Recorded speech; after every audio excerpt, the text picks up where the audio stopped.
immediately leave. Has everybody been able to join? It says alert error. Refresh it. Yes, ma'am. I have no idea how to stroke it. It's not liking something. Probably didn't like the switch. Did you switch? Yes. Mish?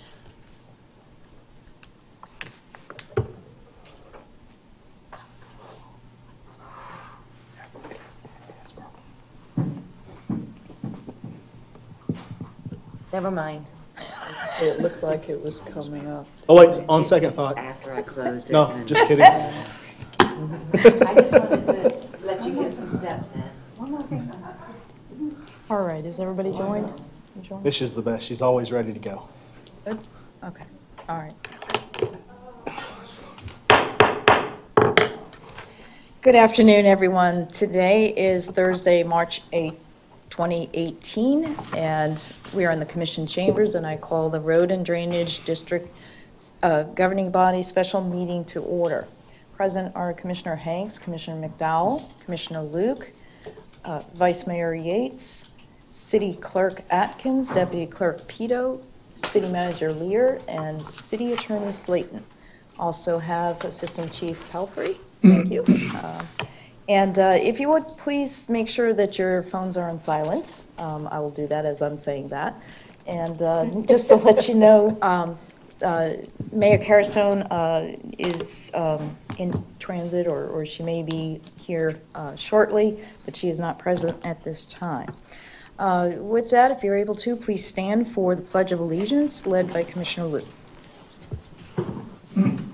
I pledge allegiance to the flag of the United States of America and to the republic for which it stands, one nation, under God, indivisible, with liberty and justice for all. And just for the record, I do want to say it was 3:06 p.m. So, we'll left that out, City Clerk. All right. Commission, I'll entertain a motion to approve the agenda. I'll make a motion, Mayor, to approve the agenda as presented. Second. A motion by Commissioner McDowell to approve the agenda as presented, seconded by Commissioner Luke. Any discussion? Seeing none, please vote.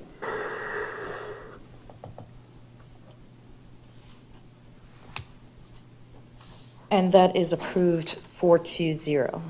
We have no public comment present today, so we have no public comment cards. So with that, we will move on to item number 3A.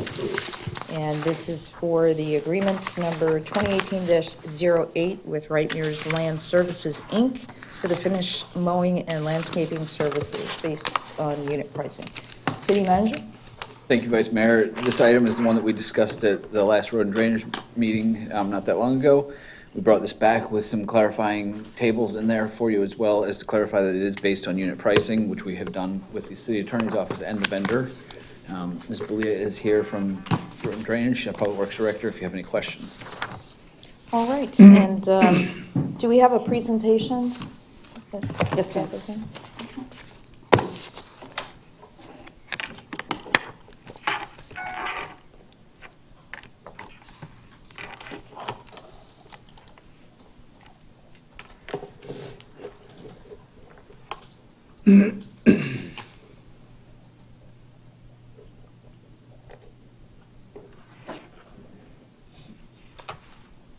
For the record, Juliana Belia, Public Works Director.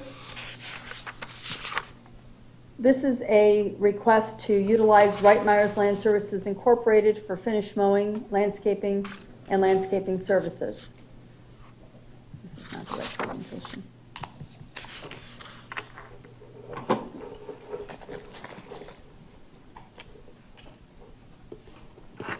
I apologize. I'm going to have to, if it's okay, do the presentation without the PowerPoint. This is not the correct presentation. We have it in the background. Yes, and I can, the backup. if you like, I can kind of run through it. Sure. This is for agreement number 2018-08 with Wright Myers Land Services for finished mowing and landscaping.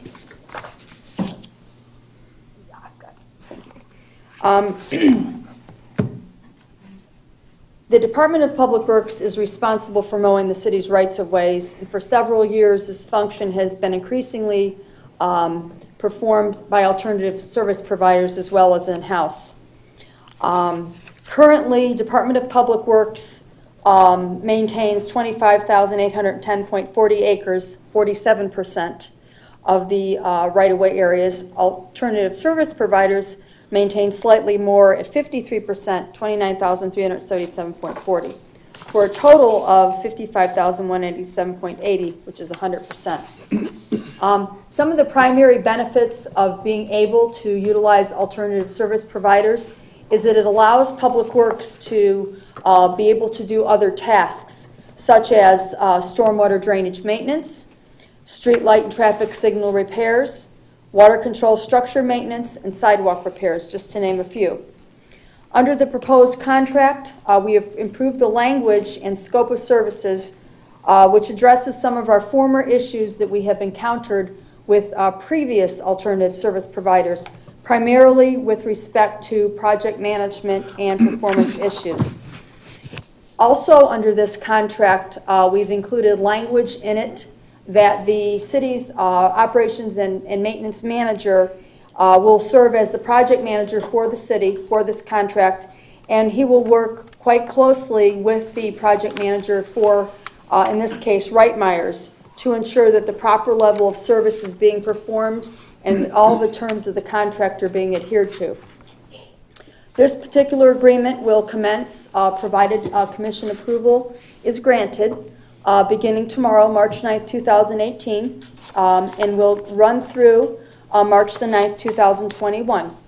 The agreement may be renewed for 2 additional one-year terms subject to the contractor's satisfactory performance and by mutual agreement and within budgetary limitations and terms and conditions. Now, in our PowerPoint, what we've tried to do is we've broken down, and also within your packet there are 3 attachments, by fiscal year to kind of outline what we anticipate as being a standard as to what we would look to the contractor to perform, let's say as a minimum. All things being equal, for example, if we have not a really heavy rainy season and they're able to perform this, minimum type number of services, keeping in mind it could vary more or less depending on conditions. So, for example, in fiscal year 2018, which will run from March 9th, 2018 through September 30th of 2018, that's a 7-month time period. Mowing would be 26 times, fertilizer and pre-emergent herbicide application 2 times, pruning and pesticide application and plant bed maintenance 7 times, and mulching would be 1 time. For an estimated total cost of $711,703, 10% contingency, $71,170.30 cents, with an estimated total of $782,873.30. Next, we go on to a full fiscal year of 12 months for both fiscal years 2019 and 2020.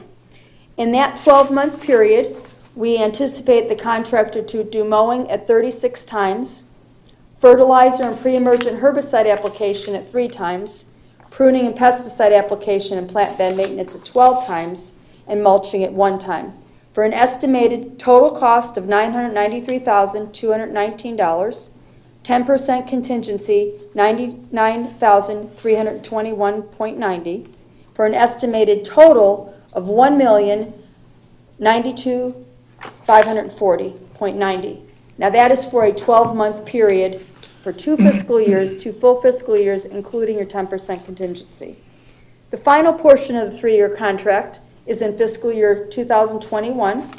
It would run from October 1st, 2020 through March the 9th of 2021 for a period of 6 months. Mowing would be 10 times, fertilizer and pre-emergent herbicide application 1 time, pruning and pesticide application and plant bed maintenance 5 times, and mulching one time, for an estimated total cost of $373,616, along with 10% contingency, $37,361.60, for an estimated total of $410,977.60 cents. Are there any questions? Yes. Yes, ma'am. Go ahead, Commissioner. Exactly that place that you're at, if you look at that breakdown from number 1 and add it to number 2, you have about 101,000 more than you do in your second line or your second thing. The difference that I'm finding is that there is a mulch that is done both in number 1 and in number 3, but it looks like you're only supposed to be mulching once a year per your second item.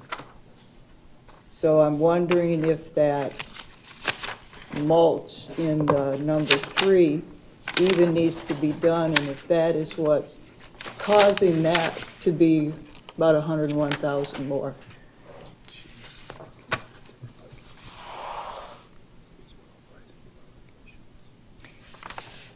The mulching is pricing per location, and that is in your third year, the final phase of the 2021, the 6-month period. Right?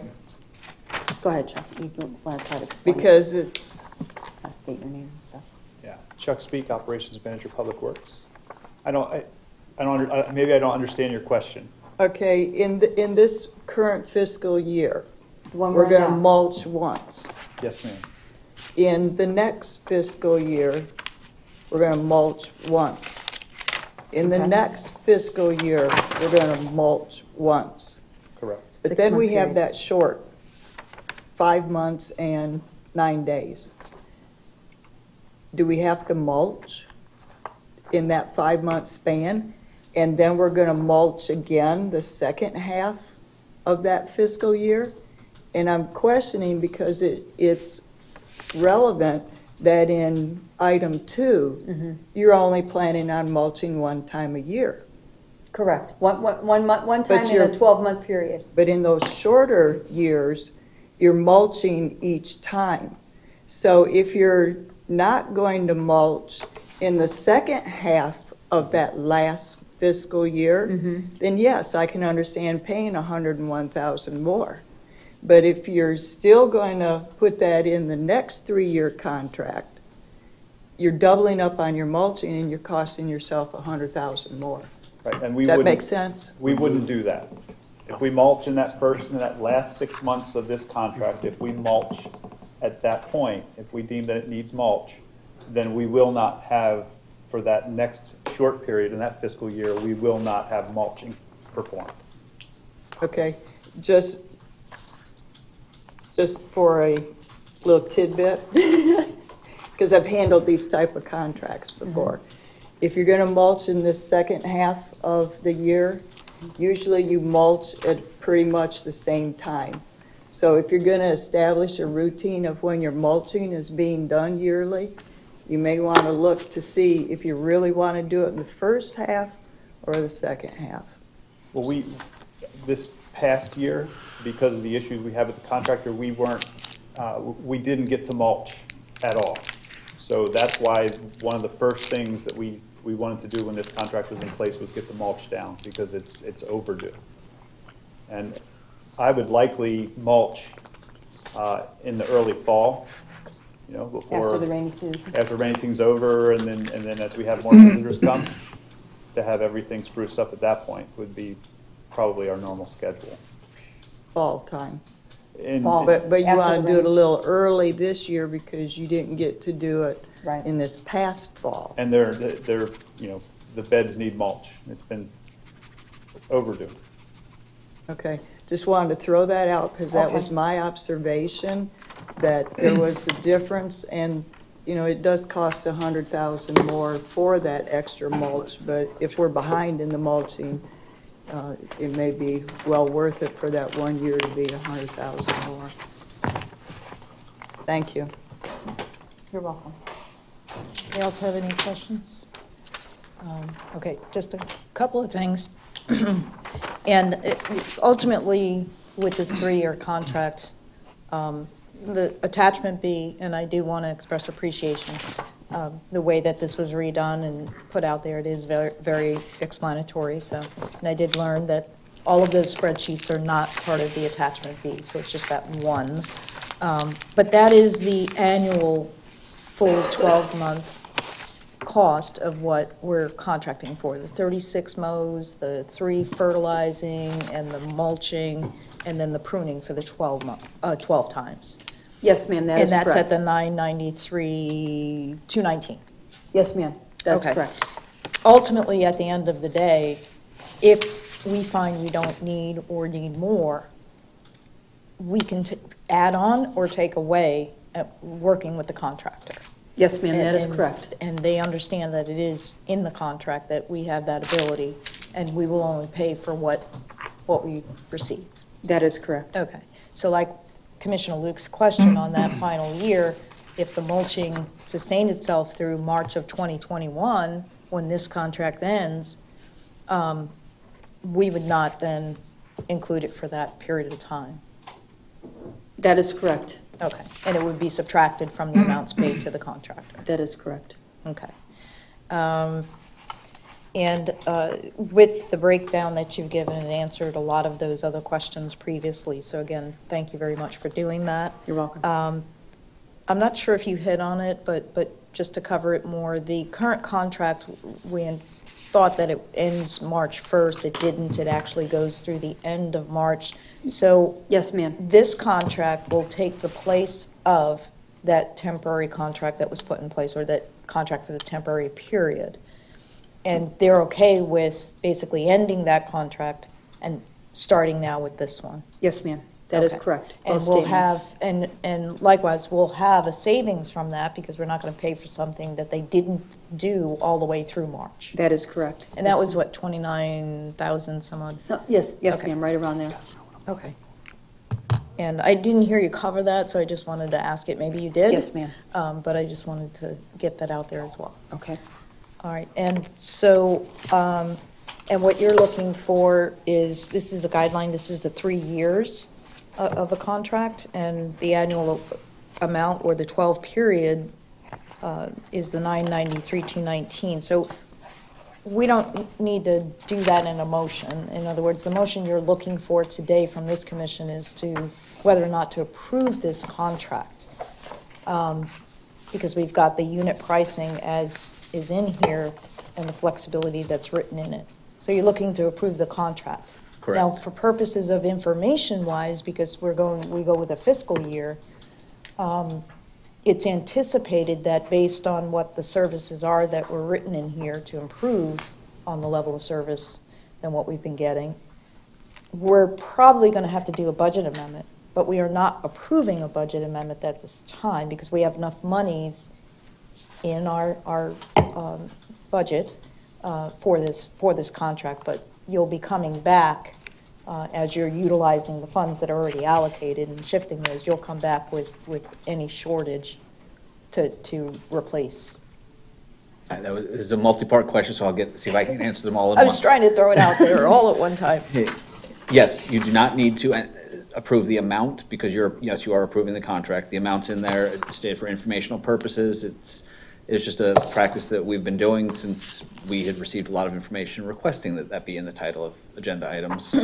So that's why that is in there. It is for an informational purpose. So it's just an answer to the first part. Yes, you can just approve the contract without an amount listed. As far as the second part about a budget amendment, no, you're not approving a budget amendment at this time. That is also a heads up that based on the amount of this contract, it was more than what was budgeted. But as we always do when we bring you stuff, or when we go through the budget year, we always look for savings. If we do not need a budget amendment because we find savings in various other lines or whatever, we won't bring you one. But this would be towards the end of the fiscal year, we'd bring you a true-up budget amendment as we have in the past. If we find that because of this, we do run out of money, but it's a heads up. Right, okay. I just wanted to air that because of the way the background information is written. It was questionable, so. All right, so if there's no other questions, then I will entertain a motion for Motion, Mayor. approval of the agreement. Go ahead, Commissioner McDowell. I'll make a motion to approve agreement number 2018-08 with Wright Myers Land Service for finished mowing and landscaping services through March 9th of 2021. Second. Okay, motion as stated by Commissioner McDowell, seconded by Commissioner Hanks. Commissioner McDowell, you have anything? Go ahead. Not on the contract, no, I'll wait. Contract's fine. Okay. Commissioner Hanks? Okay. Anything? Yeah? Already stated mine. All right. So again, I just want to say thank you for clearing this up and doing the adjustments on the Exhibit B, working with the contractor and bringing it back to us as quickly as we have it today. So thank you for that. All right, seeing nothing else, please vote.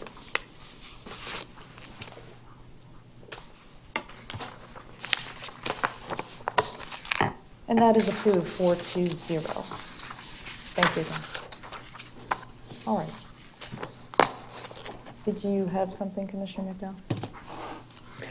I'm going to express my dissatisfaction to my fellow commissioners about the lack of maintenance of Biscayne Boulevard for the past, 4 to 6 months. This was the city's responsibility, and I am very disappointed that our staff did not do what they were supposed to be doing and they were tasked with. So I just want to get that on the record, and hopefully us as commissioners will be able to make sure that what our city is tasked with doing actually gets done. So, thank you. I'll keep on that, follow along on that note too. There's been a lot of comments from folks, and Mr. Lear, I've brought this up before in regards to the right-of-way mowing in general, mostly in the neighborhood areas. And it has to do with the overgrowth coming into the right-of-way, and where we used to have maybe a 20-foot or 15-foot right-of-way swale area that now in some places is half of that. So it is a continued, public input that we receive, and a common comment is that the arterials and the collectors are looking to a different standard than what the neighborhoods are. So, it is something that I'm sure as we're coming into conversations for strategic planning and budgeting and all of those things, I'm sure we'll tackle some things from that way, but I also would hope that we do better at the oversight, whether it's the contractors or the staff, internal staff, in regards to our landscaping and mowing services in general. Aside from the Biscayne being one area, It's just one area. There's a lot, and I think it is appropriate to share because we all can't talk behind the scenes about these, but it is growing concern. And it's not just attributed to contractors or in-house, it's both. So. All right, with that, that is the only item that we had on here. So seeing no public is present and no public comment cards, does anybody have anything? Seeing nothing, charter officers, anybody have anything? Okay, all right, and with that, then we are adjourned.